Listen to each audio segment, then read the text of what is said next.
नमस्कार. मी डॉक्टर आशुतोष सावडेकर. बुकब्रोमध्ये तुम्ही अनेकदा पुस्तकांचे व्हिडिओ बघता, लेखकांचे बघता, मी केलेली समीक्षा बघता, गंभीर चर्चा ऐकता आणि कधी मी तुम्हाला महोत्सवात वगैरे नेत नाही आणि कुठल्या संस्थेबरोबर टायअप वगैरे मी तर नाहीच करत. तुम्हाला माहिती आहे आपण इंडिपेंडेंट असतो. पण प्रत्येक नियमाला अपवाद असतो. तसा करून मी आज इथे या स्टॉलपाशी आलो ज्याचं नाव आहे पुस्तकांचा खजिना. याचं कारण माझ्या बरोबर आहे, इथे नावही त्यांचं आहे, वैभवी राव राणे पोळ मॅडम. काल वैभवी मॅडमना मी भेटलो, त्यांचे यजमान विनय पोळसर त्यांनाही मी भेटलो आणि गप्पा मारताना मला एक इंटरेस्टिंग गोष्ट लक्षात आली की हे दोघंही आहेत ॲग्रिकल्चरल इंजिनिअरिंग.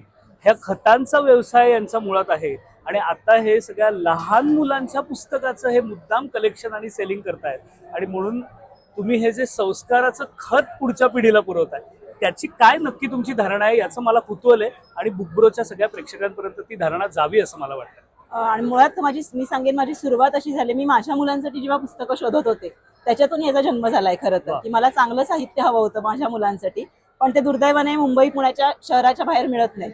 हा मेन धोका होता. मग त्याच्यातून मी शोधाशोध सुरू केली तेव्हा मला बरंच बालसाहित्य सापडलं. म्हणजे मी वाचणारी असून सुद्धा मला कळलं अरे बापरे एवढं बालसाहित्य बाजारात आहे. मग सामान्य माणसांची तर काय गत, त्यांना माहितीच नाहीये की ही पुस्तकं आहेत. मग त्याच्यातून ही सुरुवात झाली आणि मग मी माझी एक ई-कॉमर्स वेबसाईट केली की माझ्यासारखे बरेच पालक जे असतील शोधणारे त्यांना सगळ्यांना पुस्तकं अवेलेबल होतील या प्लॅटफॉर्मवरून.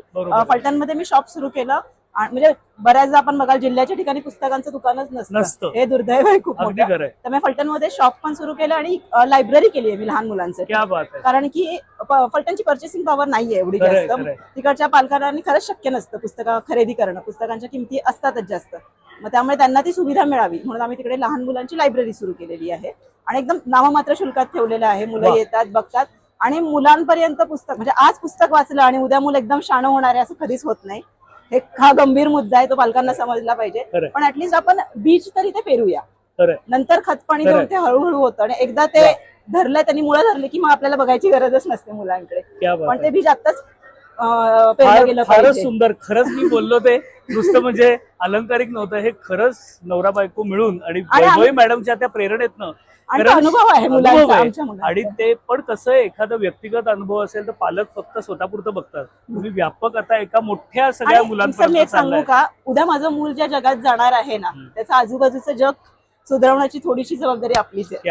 म्हणजे उद्या जर माझा एकटाच मुलगा वाचतोय आणि बाकीचे वाचतच नाही तर ते कंट्रोल करणं खूप गरजेचं आहे. मला सगळ्यात मोठा खरं आहे, मला सगळ्यात महत्वाचं असं वाटलं की शेवटी जी पॅशन असते संस्कारांची, पुस्तकांची, शब्दांची, ती कशी दिसते की दोघेही हे मुळात शेतीशास्त्रातले उच्च पदवीधर असे, त्यात काम करत असलेले, घरचा तो व्यवसाय असलेले आणि तिकडनं पुस्तकांचं एक वेगळं जग. आता आम्ही आज सातारच्या संमेलनात होतो, त्याच्या आधी ते पुणे बुक फेस्टिवल मध्ये होते, इथे आता ते प्रोफेशनली येत आहेत.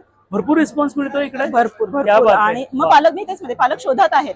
पालकांना चांगलं साहित्य हवंय, आपण पोहोचणं गरजेचं आहे. कुठल्या भाषांमधली पुस्तकं? मराठी, हिंदी, इंग्रजी आणि संस्कृतची सुद्धा पुस्तकं ठेवलेली आहेत. प्रत्येकाची मुलांना चव लागली पाहिजे. आपण जसं जेवणात करतो तसं त्यांना हळूहळू थोडं त्यांचा कल हळूहळू जसा येईल तशी ती वाचत जातील. पण ऍटलीस्ट आपण सगळं दिलं पाहिजे त्यांना. आणि वेगवेगळ्या कॅटेगरी केलेल्या आहेत, एज फिल्टर वगैरे लावून तुम्ही तशी पुस्तकं शोधू शकता. आणि म्हणजे मायथॉलॉजी पासून सायन्स, गणित, रहस्यकथा, गाणी आहेत सगळे. आणि माझ्याकडे विशेष आहे 12 रुपयापासून 1200 रुपयापर्यंत सगळी रेंज आहे. प्रत्येक पालकाला शक्य झालं पाहिजे. थोडक्यात सांगायचं तर एक अत्यंत ध्यास घेऊन हा त्यांनी खजिना आता सगळ्या बाल वाचकांसाठी आणलाय. तुम्ही पालक जर आत्ताही, मी लगेच हा रिलीज करणार आहे आज आणि उद्या, म्हणजे शनिवार आणि रविवार. हा स्टॉल नंबर किती आहे? 58 स्टॉल नंबर आहे. इथे जरूर या. लहान मुलं तुमची असतील तर करा. मी कधीही वैभवी मॅडम प्रमोशन करत नाही, तुम्ही माझं बुक नेहमी बघता, पण मी आज अपवाद अशासाठी केलाय कारण लहान मुलांचं जर साहित्य जर वाचलं तर आपण पुढे जातो आणि ती अख्खी पिढी पुढे जाते. जर लहान मुलं वाचक बनली नाही तर हे जे सगळं जग आहे हे पुढे जाणार नाही. एक्झिस्टन्शियल थ्रेट ज्याला म्हणतात ते असू शकते. आणि तिथून पुढे म्हणजे मेंदूचा व्यायाम म्हणूनच ती आपल्याला बघावं लागणार आहे. छंद वगैरे आपल्या पिढीपुरतं ठीक होतं, आता ते लाईफस्टाईल म्हणून झालं पाहिजे. म्हणजे आणि मी नेहमी तेच म्हणते, माझं टॅगलाईन पण तेच आहे की let's enrich the legacy of books. Thank you so much. Thank you. Thank you. या भेटा इथे आणि पुस्तकं मुलांना गिफ्ट द्या. चॉकलेट देऊ नका. मी डेंटिस्टही आणि लेखकही आहे, हा माझा सल्ला लक्षात ठेवा.